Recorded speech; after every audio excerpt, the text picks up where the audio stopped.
یہ تو وہ ایکسپیکٹ نہیں کرتے، وہ انڈر ایسٹیمیٹ کر کے اس بات کے اوپر اس نے کہا گیس لینی ہے، پیٹرول لینا، جو لینا آپ نے ہمیں روبل میں ادائیگیاں کرنی ہیں تو یہ ملنا ہے۔ مگر اب کیا ہوا، پہلے تو ان کو انکار کر دیا یورپ نے، اب اس سے پوری دنیا کی معیشت ہلنا شروع ہو جاتی ہے، پوری دنیا کی معیشت، کیونکہ گیس ہے وہ مہنگی ہو رہی تھی، پیٹرول ہے تو وہ مہنگا ہو رہا تھا دنیا میں، کیونکہ جنگ چل رہی تھی، اوپر سے پابندیاں لگ رہی تھیں۔ اب یورپ نے کہا نہیں ہم تو آپ کو نہیں دیں گے، انہوں نے کیا کیا، گیس کم کرنی شروع کر دی، گیس کم کرنی شروع کر دی۔ مگر جب گیس کم ہوئی پھر یورپ والوں نے کہا یہ تو کام الٹی طرف چل پڑا ہے، انہوں نے کہا ٹھیک ہے we are ready to pay you in the roubles, وہ وہاں پر تیار ہو گئے اس بات کو یہ کہنے کے لیے کہ ہم آپ کو یہ ادائیگیاں کریں گے۔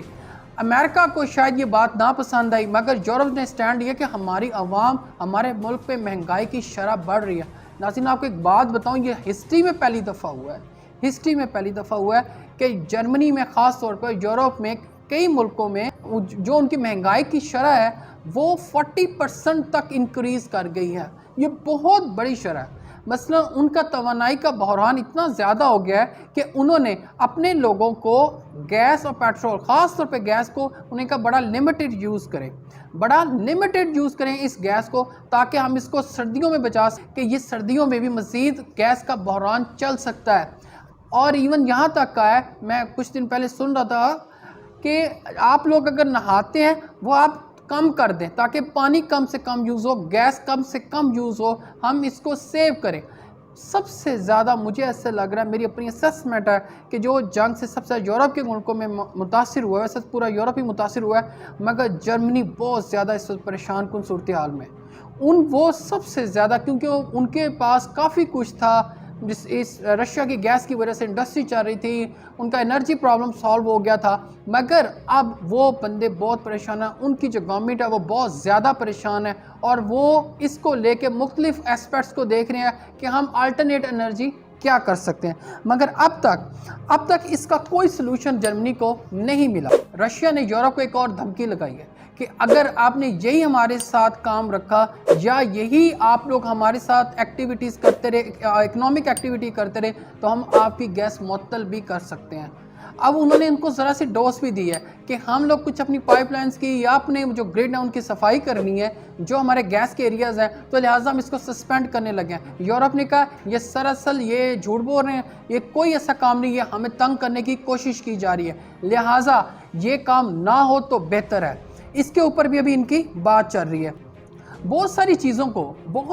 کو عالمی میڈیا رپورٹ مسلسل کر رہا ہے، B B C, C N N, B B C, C N N, D W, آپ جب بھی اس کو دیکھیں گے، ان کے میڈیاز کو دیکھیں گے، وہ اس بات کو ان کی ٹاپ آف دا سٹوریز یہ چل رہی ہیں۔ اچھا اس جنگ میں امریکہ ویسے فریق بنا ہوا تھا، مگر انہوں نے، مجھے ایسا لگتا ہے کہ امریکہ نے یورپ کو بہت ٹف ٹائم جان بوجھ کے دلوایا، ان کو یہ کہہ کے کہ یہ دیکھیں جی ہم آپ کے ساتھ سنسیر ہیں اور یہ جنگ آپ تک پہنچ سکتی ہے۔ ان کو آگے لگا کے یوکرین کو، ان کے ایٹامک انرجی بھی ان کے پاس بہت اچھی تھی، ان کے پاس بہت سارے معاملات تھے، مگر وہ ختم کروا کے آج اس ملک کو کوئی نزدیک نہیں لگ رہا، سوائے یہ کہ ہم آپ کو اسلحہ دے دیں گے۔ بندے ان کے مر رہے ہیں، فوج ان کی مر رہے ہیں، ملک ان کا تباہ حال ہو گیا، تقریباً یوکرین تباہ حال ہو گیا، اکنامک سچویشن پوری دنیا کی ہل کے رہ گئی ہیں، پوری دنیا کی ہل کے رہ گئی ہیں، بہت زیادہ پرابلمز ہو گئے ہیں دنیا میں، اور ان سب کی لڑائی میں، ان بڑوں کی لڑائی میں سب سے زیادہ جو متاثر ہوئے وہ غریب ممالک ہوئے تھے، انہیں بھی گندم، کیونکہ یوکرین بھی ویٹ بہت زیادہ ایکسپورٹ کرتا ہے۔ اب پچھلے دنوں ٹرکی نے تینوں ممالک کی، ٹرکی، یوکرین اور رشیا، یہ ملے، انہوں نے پورٹ کے اوپر سے رشیا نے پابندی ہٹائی ہے، تو تھوڑی سی گندم ریلیز ہونی شروع ہو گئی ہیں تاکہ دنیا کو خوراک کی قلت نہ پیدا ہو۔ چھوٹے ممالک اس سے بہت سفر کر رہے ہیں، جو ڈیولپنگ کنٹریز ہیں۔ اب اس ساری سچویشن میں جو بڑے ممالک ہیں، امریکہ، رشیا، آپ دیکھ لیں چائنا، اور یہ جاپان، یا آپ جرمنی، فرانس، یہ سارے ان سب کا جو ایشو ہے وہ یہ ہے کہ یہ ایک دوسرے کی اکنامک سچویشن کو واچ کر رہے ہیں، ایک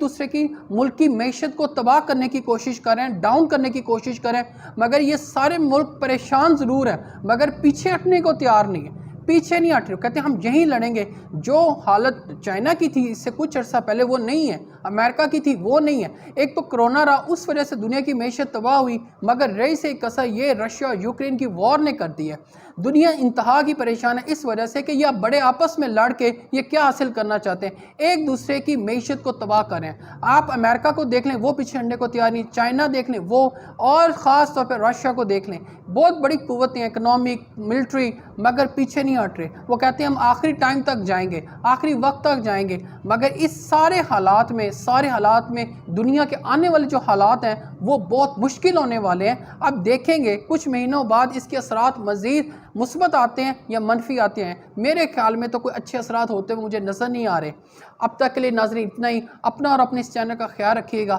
اللہ حافظ۔